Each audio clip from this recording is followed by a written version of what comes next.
And so they need to be able to run the business completely and utterly from their phone or mobile device. So an average business owner wakes up in the morning, takes a look at his phone, and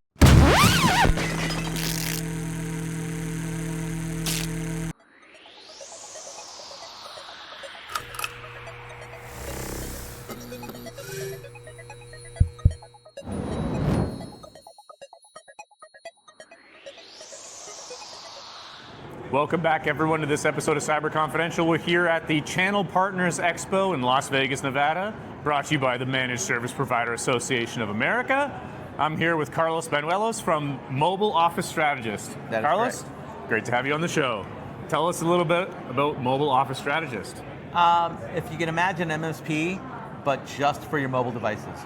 I try not to touch an on-prem system if I can help it. The idea is that a client should be able to run their entire business infrastructure from their mobile device, whether it's a tablet, whether it's a phone, or a cellular-enabled laptop. That is kind of the goal of our company. Fantastic. This is going to be a fun one because you, as you said in our prep call, you're a little bit different than the normal MSP. Excellent. We get some fun diversity in the rainbow of IT services. So paint us a picture of the type of client that you're serving right now in this mobile-centric business operation world. Probably the biggest one is the service industry, construction industry. We're all used to them rolling trucks all day long. They're not sitting at a desk, in a cubicle. And so they need to be able to run the business completely and utterly from their phone or mobile device. So an average business owner wakes up in the morning, takes a look at his phone, and if he's got a GPS tracking system on the vehicles, he can tell that Jimmy, John, and Bob have all left their homes going to their job for that day because they're all on a single project management or collaborative system that tells them where they need to go. That's just the step one to making sure everybody's on the same page. Fantastic. I always love talking about the line of business applications because this is a great way to relate to your client because this is the thing that they touch the most in operating their business. Yep. The name drop for us. Let's say it's the construction company or you're saying HVAC in the prep. So HVAC company, paint us, do a day in the life how an HVAC company runs their business and relates to technology. I'll take it back to when I first have a discovery appointment with a client. I ask them, where's that lead coming from? So they'll ask, it's like, well, it comes from a referral or it comes from our website. It's like, great, how does it get into your system? It should be pinging the salespeople somewhere on their phone. Because obviously they're not sitting at the office, they're at another project doing another proposal for somebody else. So that should be pinged so that within 24 hours, they can call that client, or hopefully in an hour. And that's start from the office, the admin office. Now they can schedule it in the admin office, know where the trucks are. And again, if you're tracking those vehicles, you can sit there and go, hey, we happen to have a guy in your area today. He's about 15 minutes away. He can be there at 4 o'clock. We'll call that the last scheduled appointment. Mm-hmm. Client's happy, you're happy because you squeezed in one more job, but without all that integration, you wouldn't have been able to do that. Right. For an HVAC company or the construction company, what's the line of business application that they use? A lot of times, the big one is ServiceTitan, WorkWave, WorkEase, Jobber. There's a ton of different ones. And they all do it differently. There is no perfect system is what I tell clients. It depends on how you run your business and what kind of integrations you want to go with. And so this is doing let's say ServiceTitan. There's some integration with their website so that it can capture the lead's contact information, probably provide some self-serve booking. Correct. Books the appointment, they can choose from whatever, processes the payment, does billing, technician gets assigned. You got it. And then the technician gets the notification like tomorrow morning, wake up, drive to 123 Main Street. The technician checks in on their end of the portal, does the work, completes the job, submits the invoice, and then at the end of ServiceTitan, let's say they only had a little bit of information they wanted to give us. They weren't ready to book. Yeah. They just wanted a quote. Well, if you've got that lead, you can now start dripping within a project management system and an email marketing campaign. We do a lot of texting campaigns that we build into these systems. And the biggest one we do is going to be telecommunications on the VoIP system. So we add that to the ServiceTitan, to the ServiceNow. So when a client does call, it automatically pops up their information and says, hey, Mr. and Mrs. Jones, which you did our project last year, pops right up. So you can sit there and answer the phone, hi, Mr. and Mrs. Jones, what can we help you with today? You instantly have gotten the rapport that you don't normally get when you just answer with your company name.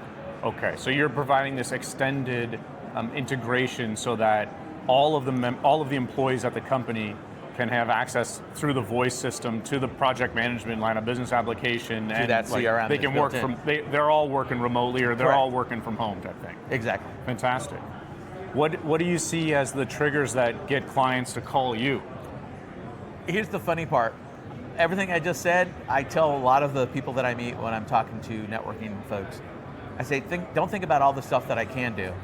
Think about the client that's frustrated with their cell phone. They just paid $1,000 for it, $1,800 for it, and they think they overspent on it. Okay. So that client just wants to add value to it. So we'll sit there and bring that asset and turn it into an asset instead of an expense. A lot of my clients, once we start using these systems, understand and don't care if they're paying $100 a line per month, because now it's making them money. And that's really the biggest shift. Because you get them to think about it as part of their value delivery, Correct. as part of their operation. You got it. Okay. Without that piece of the puzzle, it's just the phone. Totally. Right? Okay. What's a typical clientele you're serving right now? HVAC, construction. What are all the little niches that you're in right now? Oh my gosh. Rifle them off for us. Just this year so far, a liquor vendor, HVAC, plumbing, quartz distributor, a law firm, a hospice care, a solopreneur lawyer. I actually have a gentleman that's running for city council, and he wants me to organize the entire office so that he can do everything from his phone. And again, he understands the power of what he has in his hands. If you can have all that information for all of your people that you're trying to reach out to, and instantly be able to send them a text, instantly be able to send them an email. So that's your nexus here. This is you're being even more of a digital transformation advisor, not to overuse the cliche term, but you're not doing tech support for them. While there is tech support happening, you're more helping them use technology to facilitate their operations. That's exactly it. Okay. And a lot of the common attributes that I just heard were service businesses that do on-site work. Correct. Which is why they need all this mobile technology. There's plenty of MSPs out there. I don't play in that world anymore. Yeah. Can I help them fix some of the stuff? Yes. But typically I'm focused on the mobile device. Your quintessential user's not sitting at a desktop workstation. They're in the F-150 with the tablet, mounted to the dashboard, going through their information. That's exactly fantastic. Yep. Okay. Yeah, let's see. How'd you get into this business? You're the founder of this business. When did you start it, and why'd you start it? So I used to run an MSP consulting and installation company doing commercial and retail jobs. The only thing we didn't install was electrical. So think about that for a moment. A network, fax lines, PBX systems, fiber, security, AV. It was a million things that we used to install, including all the software solutions. Well, when people started to ask me, Carlos, how do I make this work on my iPhone 3? How can I access these systems? I hated to say the answer back then in 2014 was you don't. Take your laptop to Starbucks like everybody else, and that's the only way you'll be able to access your system. Hotspot dongle. Yeah, the hotspot dongle. I mean, there really wasn't a good option, so I left and started working in the telecommunications world for the largest carrier that's at the time in 2015. Yeah. Just to learn everything I could about cellular. And it was a good lesson. I mean, I kind of had to take a little bit of a pay cut, but I knew this is the future. And my partner at the time thought I was nuts. And now he's like, okay, now I get it, Carlos. Because I'm not getting as much traction on those big office jobs. Now they're asking me mobile devices. So I know that there is a SIM card slot on my Lenovo laptop. Yes. Are you seeing that becoming more used? It's probably been on many Lenovo's I've had, never used it. It's funny, so Dell was here, and they're one of the vendors that we work with on their rugged books. I won't sell a laptop, and I'm just like every MSP, I can get a ton of them instantly. I won't sell a laptop that's not cellular enabled. I can buy into that, because I got to tell you, I'm at this conference, I'm like jumping around trying to find free Wi-Fi, which is a pain. I mean, I'll pay the whatever $30 a month for a SIM card for the laptop. I can't deal with this hassle. I want my thing to be connected and like my phone. And on top of that, the security of it. Well, sure. Like I am not touching the raw internet here. Well, I have my own best practices, but not everyone does. But you're totally right. Like there is a toxic trap for regular employees to come to events like this because they're going to connect to the free Wi-Fi because they need to be connected. Yes. And so how do you make that conversation with a business owner, and then how do you facilitate it? Well, I tell them, it's like all your data will now be available on your phone. All your data. Yeah. The pros and cons of that being, if you lose the phone, anybody anyone has can it. get to it. Yeah. If you lose it, if you just connect to the Starbucks Wi-Fi that happened to be spoofed, you're in trouble, right? And you're liable for that. You're liable for that loss of data.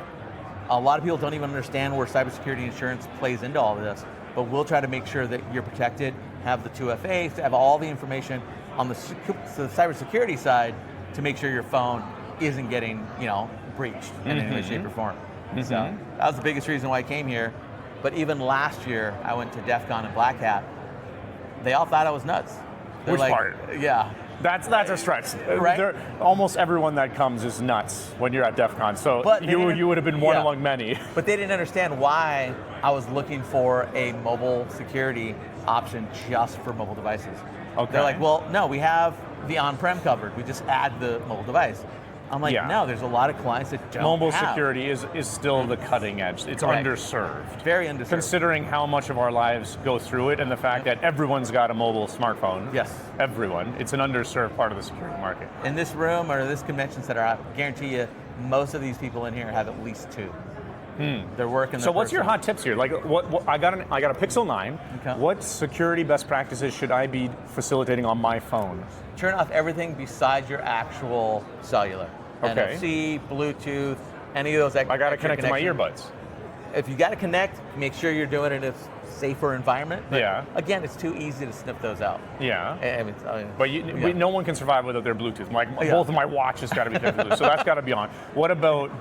I have only recently started using. I'm on Google G Suite, so I've only recently started managing Chrome. Gotcha. From my Google admin. Is that part of the best practices? That is better. Yeah. Again, typically what I'll say to clients, like, hey, it's mobile first, let's protect it, let's put a firewall, let's put a VPN.